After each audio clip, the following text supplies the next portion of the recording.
দেখেন প্রথমে তো হচ্ছে ওরা টি-20 একটু স্পেশালিস্ট ৩-৪ জন প্লেয়ার কি প্লেয়ার ওটা একটা বড় ব্যাপার। দ্বিতীয় হচ্ছে ইংল্যান্ড ওদের হোম গ্রাউন্ড, আর তৃতীয় হচ্ছে ইংল্যান্ড ভালো ক্রিকেট খেলে নাই, সেকেন্ড রাউন্ডে আসছে, ইংল্যান্ড একটু স্ট্রাগলিং করে কিন্তু সেকেন্ড রাউন্ডে আসছে, ওই একটা কারণ।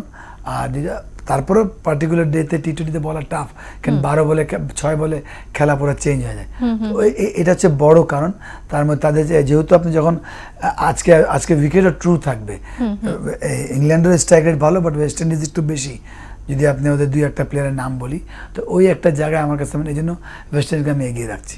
এক্স্যাক্টলি, এবং এই ওয়েস্ট ইন্ডিজ আফগানিস্তানের এগেনস্টে আসলে 218 রান করেছিল, যেটা আসলে বলা যাচ্ছে। হ্যাঁ, এবং সবচেয়ে বড় জিনিস হচ্ছে যে আজকের যে পিচটা সেটাও আসলে ব্যাটিং নির্ভর পিচ, এবং আগের যে পিচটা যেটা অ্যান্টিগায় খেলা হবে আজকে রাতে, সেই পিচটাও কিন্তু আমরা আসলে যেটা পিচ রিপোর্টে যেটা দেখছি যে এখন আসলে ব্যাটিং নির্ভর উইকেটই বোধহয় এই সুপার 8 থেকে ফাইনাল পর্যন্ত আসলে পাবে। হ্যাঁ, ব্যাটিং নির্ভর ঠিক না, আপনার স্পোর্টিং উইকেট সারা, যেমন আইপিএল এ 250 রানও সেভ না, তো এটা দ্যাট মিন্স কি উইকেট একদম আমরা বলি না যে পাকা উইকেট, সিমেন্ট উইকেট একদম।